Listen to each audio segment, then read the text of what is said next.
My name is Jennifer, and I preside as a soul, unity, life, and health spiritual coach, mentor, and a published author. My faith in the power of love, harmony, and oneness inspired me and does inspire me every day to guide others towards realizing their dreams, because it helped me realize mine. Through my unique creative interpretations, channeling of light, I share my life experiences, offering insight, awareness, and resources to help others tap into their own creative potential. I help to unlock the inner genius within you, helping you to achieve balance in both your inner and outer world. The range of services that I include and I offer are definitely one-to-one, one-on-one, life and health spiritual self-mastery coaching, energy healing. My own journey of self-healing has led me to discover a heart passion for writing, channeling unseen beauty through artistic expressions of words. My writing paints pictures of the hidden aspects of the self, revealing truths that cannot be expressed through conventional means. Through my creative flow, I inspire imagination and I expand awareness, offering hope and opportunities for transformation, real soul transformation. I'm inviting you to join me on a journey of shifting your perspective from fear to love, allowing you to materialize beautiful things. Writing to me is like painting to an artist. And now I'm going to share a book that I have written called I Am a Tree. Jennifer is an 11-year-old young girl. She likes to play outside with her friends and loves to read. One day she was walking through a wooded area where she frequently goes to play with her friends after school. She's always played in this field as it was one of her favorite places to go, and there was always a special shortcut she would take on her way there. Jennifer always made it into an adventure. One day Jennifer came across a tree she hadn't seen before.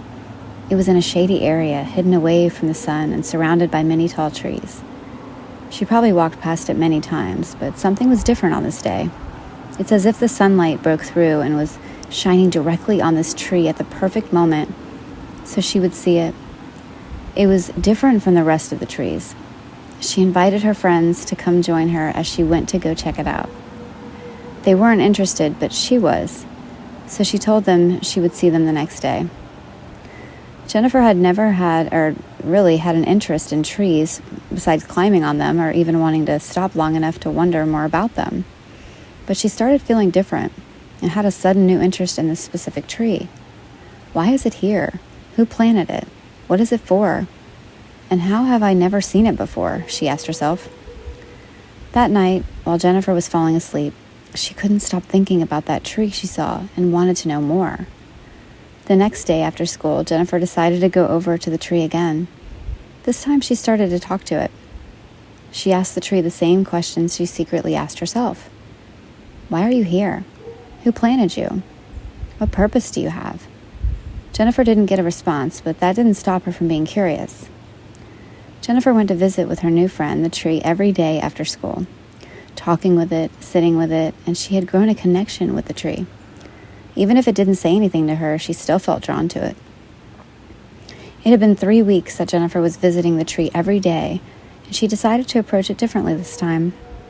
She decided to bring one of her favorite books with her to read to the tree, and when she was finished reading, she closed the book and began to make her usual journey back home for dinner. But something happened on this day. As Jennifer was walking away, she heard the tree say, "Why do you keep coming back?" Jennifer was excited. The tree finally spoke. She said, "Why are you here? Who planted you? And what purpose do you have?" The tree didn't say anything. Jennifer thought maybe she was dreaming, but just knew she heard a voice come from this tree. She was not going to give up now. She had questions and she wanted answers. Jennifer went back to the tree the next day, and this time she brought some snacks and her favorite book again. Jennifer was starting to want to share more about herself with the tree. She decided to have a picnic under the tree. She asked the tree if it wanted to share her sandwich and fruit. She didn't get a response, so she just split the sandwich in half and laid it on one of its exposed roots. She was packing up ready to go home when she heard the tree say, "Why do you care anyway?" This time Jennifer responded differently. She told the tree that she cared about it and wanted to get to know it. The tree asked her to leave. It stubbornly said, "There's nothing for you to know." The next day, Jennifer brought 2 sandwiches and 2 apples, one for her and one for the tree. She didn't say anything to the tree. She just left a sandwich and an apple and sat quietly with the tree. This was very soothing for Jennifer. Even if there was no communication, she still felt very welcome here. She was starting to develop a connection with the tree. She enjoyed sharing and caring for it, even if it wasn't very nice to her. Each day after, she would go and spend time with the tree. She started watering it, planting flowers around it, and one day she decided to give the tree a hug. The tree suddenly said, "What are you doing? Leave me alone. Don't touch me." "I'm giving you a friendly hug," Jennifer replied. "That's what friends do." "Haven't you ever had a hug before?" "No," the tree responded. She asked the tree why, and the tree spoke and said, "I have been here for many years, and no one has ever hugged me. No one has noticed me until you." Jennifer was so happy that she had made a new friend, but she felt bad for the tree. Shortly after this encounter, the tree and Jennifer started talking more, and the tree started sharing its wisdom with her.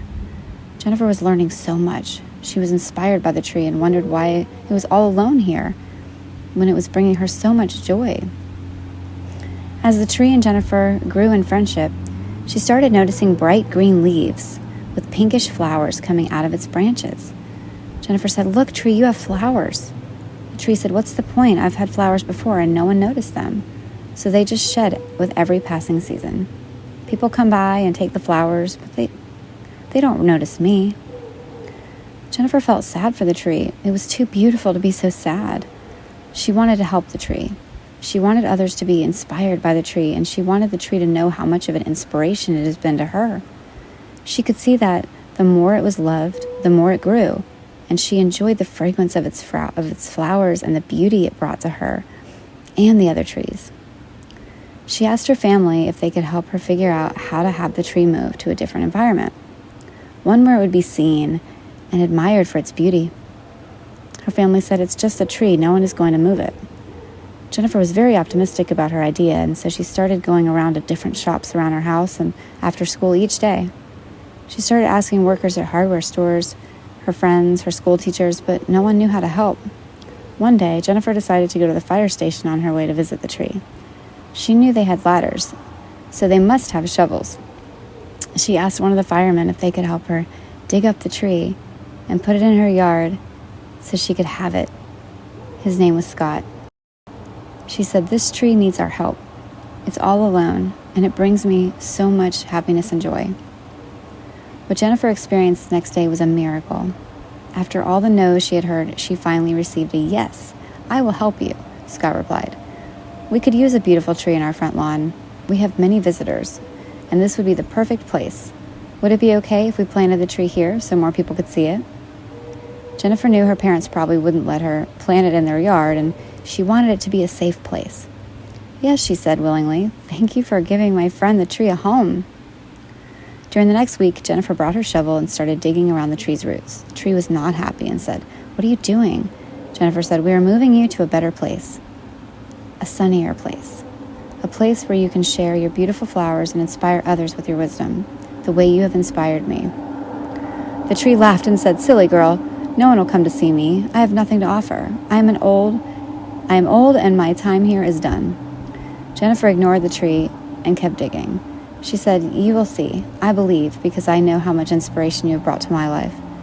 Jennifer felt called to do this, and she just knew she was doing the right thing. The next day, Jennifer begins making her usual journey to visit the tree when she unexpectedly meets a boy at the corner bakery. The boy introduces himself. "Hi, I'm Ryan. What's your name?" "My name is Jennifer. Nice to meet you." Jennifer is so excited about going to see the tree get moved today, so she quickly and politely says, "I have to go now." Ryan asks her, "Where are you going in such a hurry?" She tells him about her plans about moving the tree. "Why are you moving it?" Ryan asked. Jennifer explained that this is a special tree, but The other trees around it are taller, and it's hidden away. It's such a beautiful tree. It deserves to be somewhere it can be seen. She explains how much the tree has inspired her, and she wanted to share it with others. Ryan tells her, "You don't have to move the tree for it to get sunlight. The tree just needs to realize its own beauty, and once it does, it will remember that because it is a tree, it receives the light from above and nutrients from its soil. Once the tree remembers why it's planted there, you will see the flowers bloom brighter in color, and the other trees will notice because they will feel its love through their shared soil. The flowers will overpower any shade and absorb all the light it needs to grow right where it is planted." "I have an idea," said Ryan. "To give it a boost, how about we raise the tree right where it is, and that way it doesn't have to leave its home. We can lift it up just high enough towards the sun, and nature will do the rest."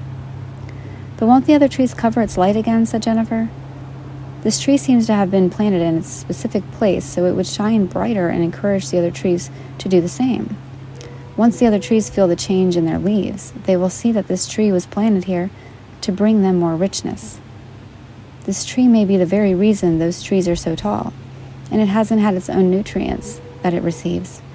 It seems like this tree is the mother of the other trees. Would you like me to help you raise the tree up higher instead of moving it?" "Yes," said Jennifer. "I can't wait to tell the tree that we aren't moving it, and that it's going to be the star of the forest." Jennifer and Ryan went to the fire station to talk to Scott about their new plan.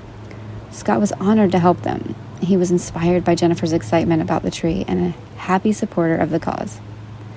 Scott asked a few other firemen to come along and told Jennifer and Ryan they could ride along in the fire truck. Jennifer said, "I've never been in a fire truck before. This is the best day of my life." "Scott, you're a great person for helping us out," Ryan added. "It is my pleasure. Anything to see a smile on someone's face." On the way to the forest, they stopped to get some big rocks and stones so they could raise the tree. "This ought to give the tree a lift and a solid foundation. We can even have something carved in the rock if you'd like." "Yes," Jennifer answered. "I will call her the Tree of Miracles, because she knew that anyone who hugged the tree would experience a miracle, just like she did. She knew this tree was a miracle to this land and was excited with hope that the tree will make friends with the other trees." Jennifer, Ryan, Scott, and the rest of the firemen arrived, and after lifting the tree, placing it securely on her new, taller foundation, adding the tree's name, and decorating her new platform, the tree was shining so brightly. She remembered why she was planted, who planted her, and what her purpose was. She remembered that her flowers were gifts for others, and that she will always regenerate new ones. Her purpose was to be grateful that she had flowers to give, and that she received all that she needed to live where she was planted many years ago. If she was the beautiful foundation keeping this forest together, then she accepted herself as part of the family, even if she looked different. Ryan added that her looking different was what gave her purpose. Sometimes we look at things that don't fit in as having to be like the others, or that they don't belong there. But what if God designed it this way? What if it wasn't about seeing the tree as different, but admiring it for being of the same kind and having a unique expression? Maybe the other trees have the same ability to grow beautiful flowers, and now they can see the Tree of Miracles. They will realize they're a miracle too. See, they all contribute to what makes this a forest. It's a home to these trees, and now they can all feel included, and that they are all perfect right where they are. "You are a wise young man," Scott said. "That's what my father always tells me," Ryan replied. As the days went by, the tree was starting to attract more people, and with each passing day, more and more flowers were blooming on the tree. Jennifer said to the tree, See how much you are loved?" The tree was happy and felt that it finally belonged. It felt at home here and welcomed.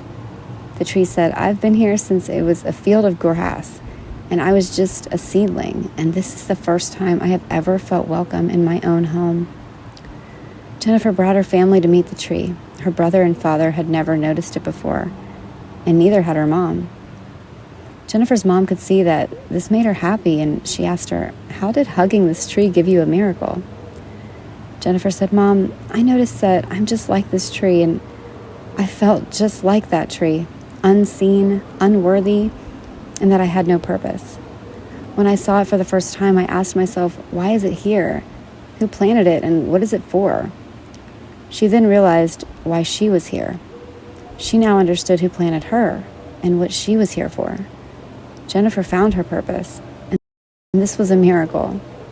The tree and her new friend Ryan showed her that she was here to be an inspiration, to be in the light, and that she was valuable. She learned that the more she chose to spread love and do good for others, just like she did for that tree, the more love blossomed all around her. Without spending time with the tree, she wouldn't have met Ryan. And if she hadn't met her friend Ryan, she wouldn't have learned that the tree was supposed to be where it was, even if it seemed out of place. It was planted there for a specific purpose, and she realized that that's what happened when she went to go sit with the tree on that first day. She didn't know why, but she felt that it was the right thing to do. Jennifer hugged her mom and said, "Mom, when we hug someone, even if they don't talk to us or aren't that nice to us, even if they push us away, we are learning how to love. And when we give love, when we show love, even if we get nothing in response, it gives even the trees an opportunity to grow and shine their beauty." This is a story of a young girl, myself, who was inspired by my curiosity about a tree. Little girl realizes that a tree has wisdom to share and learns that it's not just a tree, but that she is just like that tree in many ways. She realizes that we were not meant to be alone and hidden away from the world, and that we all have a purpose. She learns who she is and what her purpose is by spending time with the tree she calls the Tree of Miracles. She also learns how to let go when she gives the tree an opportunity to bring miracles to everyone that hugs it. She wanted others to be given the same miracle she had experienced. About the author. Though I've grown up and had children of my own, I thank my younger self for all of my beautiful qualities that help me to build within me. As now as an adult, I can understand myself and my own children better. I decided that it's never too late to revisit my inner child and listen to the parts of myself that I may have forgotten or didn't think were worth anything to anyone, including myself. This is the part of us as human beings that connects directly with our soul, our innocence, our free childlike expression that is fearless and knows how to use her imagination.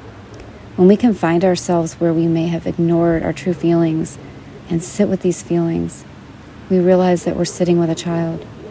That child is still you, still here, thanking you for taking the time to listen to your true self in the midst of everyone telling you not to, or the distractions that tell you to do it later. This is the part of you, of your heart, that holds the key to your true inner peace and happiness. This is where you ask yourself for forgiveness, and the younger you says, "I knew you'd come back for me," with a heartwarming smile that trusts you. This is where you have healed your deepest wound of abandonment or feelings of unworthiness, because the only person that could truly fill this space was the coming together of these two.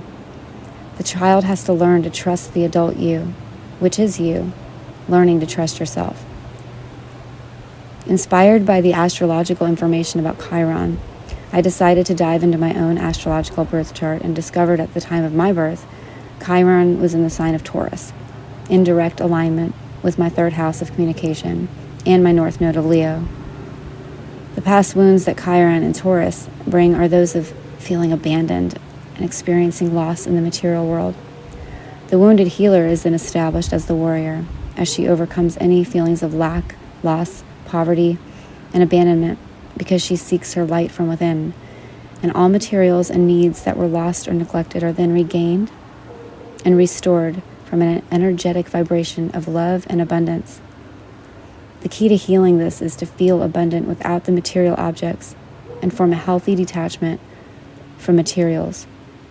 Only then can you have the physical manifestation of all that was never lost, only perceived as missing or removed from your physical reality. The vibration and energetic frequency of true abundance, prosperity, a healthy sense of self-worth, and establishing a true intimate connection with God our Creator, is the ultimate fulfillment, safety, and security that is now gifted as the past is released and your soul has now united as one whole being in this present physical reality. Thank you for listening to my story. As I embarked on the journey to heal my inner child, writing this story allowed me to personally heal and work through those parts of me that wanted to be discovered, healed, appreciated, expressed, seen, and heard. It helped me to write the story as if I was writing about someone else, as I was able to have a higher visual perspective of adding a storyline to the way my younger self felt. This is another aspect of our inner child that loves to be set free. Our ability to use our imagination for good and realizing just how powerful it is when we allow ourselves to explore the depths of our own heart through the Creator's divine intelligence. I hope my story inspires you to keep striving towards your true calling and to believe that you can live your life feeling confident and safe to express your true self and abilities. Each and every one of us has something unique to share, and when we allow ourselves to explore it, we realize it is this very unique thing that we're afraid to express is in fact what gives birth to our true, authentic self and embodiment of the true purpose we were created for. We should never diminish or downplay our role in this world. We may feel it's insignificant, but just like a Christmas tree, if one light stops working, the tree is never the same. And sometimes when one goes out, it creates a short and the others connected to it. You may just be that light that is leading the others in that group, that is a smaller group, part of a larger group, that is connected to the source light of creation. What if your sole purpose is to just be you and shine your light so that others know where to go? It may seem like a small role to have in this world, but knowing how important your light is for others also can sometimes be the motivation you need to try again. When it comes to your life, your happiness, your right to live and experience your full potential, trying again is not a failure. Trying again is a strength and a source of inspiration to others. To keep trying when you have no physical proof that anything you are striving for will ever come true, this is faith. And each time you try again, God is developing in you the courage to lead, the strength to keep going, and the embodiment of His wisdom, which can then be shared as a light of hope to others because it is your story, your personal life experiences and obstacles that you overcame as opportunities to grow that share the real testimony for how truly loved you are, and that it is possible to change our unwanted circumstances if we are willing to believe with a burning passion of our desire to fulfill our goals, and most importantly, we keep trying in the midst of hardships. This is the type of story that can transform your disbelief into belief instantly. It can turn your fear into gratitude as you feel God's love all around you and receive the truth that there is no way of measuring or defining this love.